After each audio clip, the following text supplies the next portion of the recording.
জিজ্ঞেস করো। নানা দলের লোক মাহফিলে আসে, বলে হুজুর আপনি আমার দলের বিরুদ্ধে বলেন। আল্লাহর কসম, তোমার দলের বিরুদ্ধে নয়, তোমার বিরুদ্ধেও নয়। আজকাল জাতিকে ধোঁকা দিয়ে ওয়াজ করবার কোনো সুযোগ নাই। তোমার কাছে আছে, প্রমাণ আছে। মিস্টার গুগল ধরো, পাঠ্যপুস্তক ধরো। আমি ভ্যাটিকান সিটির কথা বলছিলাম, এখন মিস্টার গুগলকে জিজ্ঞেস করো, মিস্টার গুগল ভ্যাটিকান সিটি কি? ভ্যাটিকান সিটি হচ্ছে ওই ক্ষুদ্র রাষ্ট্র পৃথিবীর যেখানে খ্রিস্টান পাদ্রীরা বসবাস করে, কোনো নারী নাই, সব পাদ্রী। কেন জানেন? তাদের প্রশ্ন হলো, আপনি পাদ্রী, আপনি ধর্মীয় নেতা, আপনার সঙ্গে আবার নারী থাকবে কেন? আপনি আবার নারীদের কাছে যাবেন কেন? আলাদা আলাদা রাষ্ট্র, আলাদা সবকিছু করে দিয়েছে, সমাজে থাকতে পারে নাই কেন? কেন? ছাত্র আলেম ওলামা ক্লিয়ার বলি, ইতিহাস পড়ো, পাদ্রীরা এই জন্যে থাকতে পারে নাই সমাজে। পাদ্রীরা সমাজের মানুষকে দাওয়াত দিয়ে তাদের ভেতরে তাদের ধর্ম প্রতিষ্ঠা করতে পারে নাই। তুমি মুসলমান, তোমার ধর্ম, তোমার কর্ম, কোরআন সুন্নাহ দাওয়াত দিয়ে যদি এই যুবকদের কাছে পৌঁছাতে না পারো, কাল জানো মন্দ লোকের সংখ্যা বাড়তে বাড়তে এক সময় তারাই বলবে, এই মৌলভী সাহেব কি বলে, এটা হারাম, এটা হারাম, এটা হারাম, পর্দা করতে হবে, সুদ খাওয়া যাবে না, ওখানে চাকরি করা যাবে না, ওটা খাওয়া যাবে না। এই মৌলভী কি সমস্যা? মৌলভী থাকলে তো জীবন নাশ হয়ে যাবে, জীবন শেষ হয়ে যাবে। তার কথা মানতে গেলে আমার জীবন সংকীর্ণ হয়ে যাবে। মৌলভীকে ধরো, মৌলভীকে তুলে সমাজ থেকে নিক্ষেপ করো, আমরা আরামে থাকতে পারবো। খ্রিস্টান পাদ্রীরা ভ্যাটিকান সিটিতে থাকে, কালকে তোমাকে ধরে কোনো দ্বীপে এই সমাজের লোকেরা নিক্ষেপ করবে, সমাজে থাকতে পারবে না। এগুলো আমার ব্যথার জায়গা। একটা সময় গ্রামের সমাজের নেতৃত্ব দিয়েছে এই বয়সের মুরব্বীরা। কথা ঠিক হবে? মুরব্বী কথা বলতে পারে না, লাঠি ভর দিয়ে হাতে। বিচারের প্রয়োজন হলে লোকেরা মুরব্বীর কাছে যায়। এখন যায়, এখন ওই যে 18, 20, 30, 18, 20, 25 বছর লাগবে নাম্বার হয়ে যায়। আপনারা নারাজ হবেন না, কেউ নাম্বার থাকে, সবাই খারাপ এই কথা বলি না, হয়ে যায়। মুরব্বীদের কোনো পরোয়া থাকে না, মুরব্বীদের কোনো মূল্য থাকে না, মুরব্বীদের বুদ্ধির কোনো মূল্য থাকে না। এইভাবে সমাজ যে রসাতলে যাচ্ছে আমাদের কিন্তু খবর নেই। প্রত্যেককে দায়ী হতে হবে, প্রত্যেককে দায়ী হতে হবে। যারা ইসলাম বুঝেছে এখানে আপনারা এসছেন, দায়ী না হলে এই সমাজে থাকতে পারবেন না। আজকে দেখেন তারা যখন দেশ বিরোধী কাজ করে, আমি তো বলি মঙ্গল শোভাযাত্রা শুধু ইসলাম বিরোধী নয়, দেশ বিরোধী। যেহেতু এই সংস্কৃতি আমার দেশের অস্তিত্ব ধ্বংস করে দেবে, যেহেতু এই সংস্কৃতি আমার দেশের মানুষকে মন ও মানসিকতায় আরেক দেশের গোলামে রূপান্তরিত করবে, এটা দেশ বিরোধী, দেশের মানুষের চিন্তা চেতনা বিরোধী। আমার দেশের মানুষ চিন্তা এখন লালন করে না, মানুষের চিন্তায় ঢুকানোর জন্যই এই ধরনের আয়োজন করা হয়। আর তথাকথিত মিডিয়াগুলো সহযোগিতা করে। আর আমার দেশের রাজনৈতিক দলের নেতা কর্মী, আমি বলি সরকারি দল হও, বিরোধী দল হও, আমি তোমার রাজনীতি নিয়ে প্রশ্ন করি না। কি বলো, দেশে থাকবে না দেশে থাকবে না? ইসলাম থাকবে না ইসলাম থাকবে না? মুসলমান থাকতে চাও না মুসলমান থাকতে চাও না? যদি ইসলাম রাখতে চাও, মুসলমান রাখতে চাও, পরিষ্কার বলি, আলেম ওলামারা ক্ষমতার চেয়ার নিয়ে টানাটানি করে না। একজন আলেমকে আল্লাহ এত সম্মান দিয়েছেন, 10 জন মিনিস্টার এতটা সম্মান পায় না। একজন তালিবুল ইলমের মর্যাদা আল্লাহ এমন দিয়েছেন, কোন জনপ্রতিনিধি এতটা সম্মান পায় না।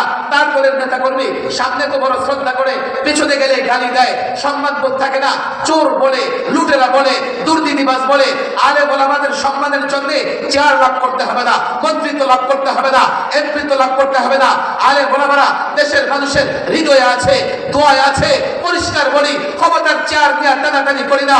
আমরা চাই দেশ থাকুক, আমরা চাই ইসলাম থাকুক, আমরা চাই এদেশের যুবক ইসলাম নিয়ে, ঈমান নিয়ে বেঁচে থাকুক। তোমাদের বোঝাবার চেষ্টা করি, যদি না বুঝো, বুঝবার চেষ্টা না করো, রব্বে কাবার কসম করে বলি, আমরা এদেশের ভদ্র সভ্য নিরহংকার যুবকদেরকে নিয়ে এমন প্রতিরোধ করে তুলবো, মনে করি না শুধুমাত্র বাস্তবতা দেখছি। যদি আলেম ওলামা, ছাত্র জনতা, কলেজ ইউনিভার্সিটির সভ্য যুবক সচেতন হয়, এমন প্রতিরোধ তৈরি হবে। যত ধরনের বেহায়াপনা আছে, উলঙ্গপনা আছে, দুর্নীতি আছে, একটাও বাংলার জমিনে এক মুহূর্তের জন্য টিকতে পারবে না।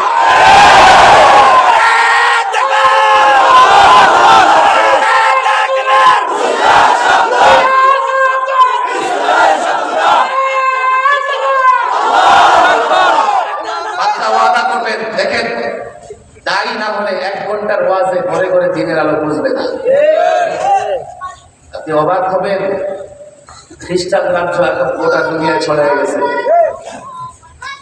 মাঝে মাঝে ঢাকা গেলে দেখবেন গলিতে তাদের লোকজন তাদের ধর্মীয় পোশাক পরে হাঁটতেছে। এই মিশনারিরা নেত্রকোনার পাহাড় থেকে শুরু করে পঞ্চগড়ের সীমান্ত এলাকা পর্যন্ত কৌশলে মানুষকে খ্রিস্টান বানাচ্ছে। তাদের চেলা চামুন্ডা কাদিয়ানি, তাদের পোশাক কুকুর কাদিয়ানিরা সীমান্ত এলাকায় দেশের নানা জায়গায় গিয়ে লোকদের কাদিয়ানি বানাচ্ছে। একদল আমাদের যুবকদেরকে পৌত্তলিকতায় মূর্তি পূজায় লিপ্ত করবার চেষ্টা করছে। সময় এখন একটাই, ঈমান আনো যুবক, ঈমান আনো, পরিষ্কার ভাবে ঈমান আনো। আমার ইচ্ছে ছিল যে আমি সূরা ফাতিহার শেষাংশ তেলাওয়াত করেছি, সেদিকেই তাফসিরে যাব।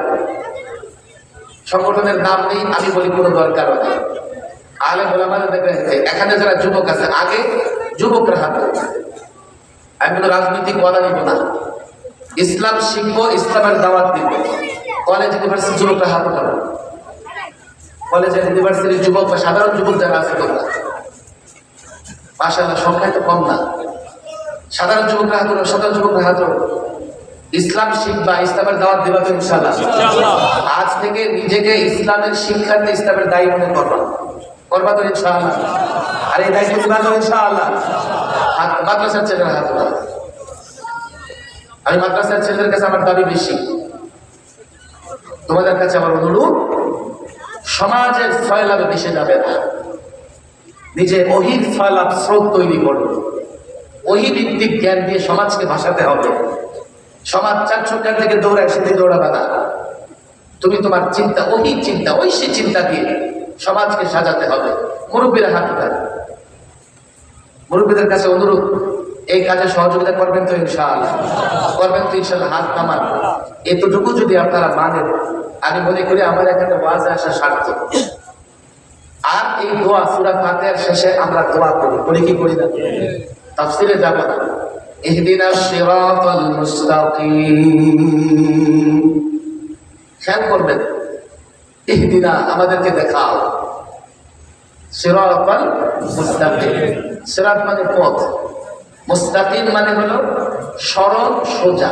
সরল সোজা বলে, সরল সোজা, আরো জোরে সরল সোজা। আমাদেরকে দেখাও সরল সোজা পথ। কি পথ? আল্লামা শামসুল হক ফরিদপুর ইমামত, আল্লামা মুফতি আমিন রহমাতুল্লাহ বলতেন, হুজুর যখন তরজমা করতেন মুস্তাকিমের তরজমা, সব সোজা হলেই সরল হয় না। সোজা রাস্তা ভাঙাচোরা থাকার সুযোগ আছে না নাই? না সোজা হলেই ভাঙাচোরা থাকবে, রাস্তা সোজাও লাগবে, মসৃণও লাগবে। সরল বা সহজ, সহজে যে রাস্তা অতিক্রম করা যায়। তো আল্লাহ আমাদেরকে সরল এবং সোজা পথ দেখাও। কি পথ দেখাও? বলেন, এই দোয়া আমরা করি কি করি না? ব্যাপকভাবে এই দোয়াটা আল্লাহ নামাজে আমাদের শিখাই দিচ্ছে। এখন সরল সোজা পথ আছে না? অমুক বক্তা বলবে যে আমি যে পথে আছি এটাই সোজা, আছে না নাই? নানা রকমের মতাদর্শ আছে। ওদের পথ, যাদের উপর তুমি কি করেছো, নিয়ামত, যাদেরকে পুরস্কৃত করেছো, নিয়ামত বর্ষণ করেছো। কোরআনে কারীমের অন্য আয়াতে এগুলোর ব্যাখ্যা আছে, নবীদের কথা আছে, তারপরে সিদ্দিকদের কথা আছে, সুলাহাদের কথা আছে। এগুলোর ব্যাখ্যা হিসাবে আপনারা জানেন, আমি শুধু তর্জমা করে শেষ করে দেব। তাদের পথে পরিচালিত করো না, যুবকদের বলে শোনো, তাদের পথে পরিচালিত করো না যারা মাগদুব, মাগদুব মানে অভিশপ্ত। অভিশপ্ত কারা? ইহুদিরা। অভিশপ্ত কারা? ইহুদিরা। আমি জানি না এখানে কতজন যুবক আছে, হুজুর আমরা কি ইহুদিদের খেয়ে বলেছে?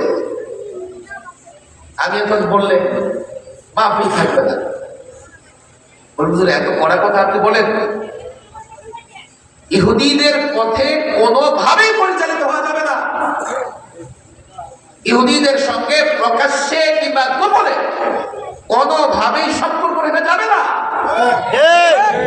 রাজনৈতিক কারণেও নয়, ব্যবসায়িক কারণেও নয়। এটা বাংলাদেশের অবস্থা। অনেকে আছে গোপনে গোপনে ক্ষমতায় থাকার জন্য, যাওয়ার জন্য ইহুদিদের সঙ্গে সম্পর্ক রেখে আছে। তোমাটা এই জন্যই শিখে গেছি না। চিন্তা করো, 5 ওয়াক্ত নামাজে কতবার বলতেছে আল্লাহ এই দিন সিরাতাল মুস্তাকিম, ওগো আল্লাহ সোজা সরল পথ দেখাও, সোজা সরল পথ দেখাও। বুঝি না, তোতা পাখির মতো পড়ি, বলো আল্লাহ সোজা সরল পথ দেখাও। সাকাত সাহেব এটা বলেছে, অমক সাহেব এটা বলেছে, যদি ওনাদের কথার পিছনে ছুটি বিভ্রান্ত হবো, আল্লাহ যদি হেদায়েত দেয় তো কেউ আমাকে গোমরাহ করতে পারবে না। ইহদিনাস সিরাতাল মুস্তাকিম সিরাতাল লাযীনা আন'আমতা আলাইহিম গায়রিল মাগদুবি আলাইহিম ওয়ালাদ-দাল্লিন। দাল্লিন ভ্রষ্ট, পথভ্রষ্ট কারা? খ্রিস্টান। পথভ্রষ্ট কারা? পথভ্রষ্ট কারা? আমার দিকে ভালো করে তাকা। ইহুদিদের পথে পরিচালিত করো না, খ্রিস্টানদের পথেও পরিচালিত করো না, তো কি মূর্তি পূজকদের পথে পরিচালিত করো? কেউ যদি পণ্ডিত থাকে, হুজুর এখানে তো মূর্তি পূজকের কথা বলে নাই, তাহলে আমরা কি করতে পারবো? মূর্তি পূজকদের পথে চলতে পারবো। পারবো নাকি মূর্তি পূজকদের পথে চলতে? আল্লাহ এই দুটার কথা কেন বললেন খেয়াল করেন। ইহুদি এবং নাসারা যে ধর্ম পালন করে সেই ধর্ম দিয়েছেন কে? তাদের ধর্মের নবী পাঠিয়েছেন কে? ইহুদিরা মানে কোন কিতাবকে জানেন? তাওরাত। কাকে? তাওরাত পাঠিয়েছেন কে? খ্রিস্টান মানে কি? ইনজিল। ইনজিল পাঠিয়েছেন কে? খেয়াল করে শুনেন, আল্লাহ কিতাব পাঠিয়েছেন পয়গম্বরের মাধ্যমে। সেই কিতাব যে জাতি মানত, সেই জাতির এখনকার প্রজন্মকে একদলকে বলেছেন অভিশপ্ত, আরেক দলকে বলেছেন পথভ্রষ্ট। এবার বুঝেন, যাদের ব্যাপারে কোনো পয়গম্বর নাই, যাদের ব্যাপারে কোনো কিতাব নাই, যারা গরু ছাগলকে খোদা মনে করে, মা বাবা মনে করে, একজন বিচারক খুব সুন্দর করেছে, না রে গরু আবার মানুষের মা কেন? আজ পর্যন্ত কোন গরু মানুষ বাচ্চা দিচ্ছে দেখছেন? গরু মানুষের বাচ্চা কেন? এই মায়ের ইজ্জত রক্ষা করার জন্য ওরা মুসলমানদের হত্যা করে। আবার দেখেন মায়ের জবাই করে গোশত গোটা দুনিয়া বন্টন করে। পৃথিবীতে সবচাইতে গরুর গোশত রপ্তানি বেশি করে এই দেশে, অথচ মুসলমান যদি গরু জবাই করে এটা বরদাস্ত হয় না। আবার তারা বলে তারা নাকি সেকুলারিজমে বিশ্বাস করে, ধর্ম বিরোধের কথায় বিশ্বাস করে। বাংলাদেশ এমন এক দেশ, ধর্মের কারণে কোনো মারামারি নেই দেশে। প্রত্যেক ধর্মের লোকেরা নিজ ধর্ম পালন করতেছে, এটা সাম্প্রদায়িক সম্প্রীতি। আর তোমরা তোমাদের দেশে আমাদের ধর্মের লোকেরা নিজের ধর্ম পালন করতে পারে না, আবার তোমরা বড় গলায় বলো তোমরাই নাকি ধর্মের নিরাপত্তা। ওটা দীর্ঘ হয়ে যাবে, আমি সেদিকে যাবো না। বুঝবার চেষ্টা করেন, যেই ধর্ম আল্লাহ নাজিল করেছেন সেই ধর্মের লোকেরা যখন পথভ্রষ্ট হয়ে গেছে, আল্লাহ তাদের রাস্তাকে ব্যান করে দিয়েছেন। এবার এই রাস্তায় কখনো কি করতে পারবে না, চলতে পারবে না। যাদের কোনো পয়গাম্বর দেন নাই, যাদের কোনো কিতাব দেন নাই, তাদের কি অবস্থা? এর মানে হচ্ছে ইহুদি নাসারা মূর্তি পূজক, নক্ষত্র পূজক, চন্দ্র পূজারী, আয়াত আল্লাহ ছাড়া যারা এই তাগুতের পথে পরিচালিত হবে, কারো পথে পরিচালিত হওয়ার সুযোগ নাই। কথা ঠিক না? এই দোয়াটা যখন করি আজ থেকে আন্তরিকতার সাথে করবো তো ইনশাআল্লাহ। মানে এই আল্লাহ কি দেখাও? সিরাতে মুস্তাকিম দেখাও। কি দেখাও? সিরাতে মুস্তাকিম মানে সোজা সরল পথ। বলেন বলেন সিরাতে মুস্তাকিম মানে কি?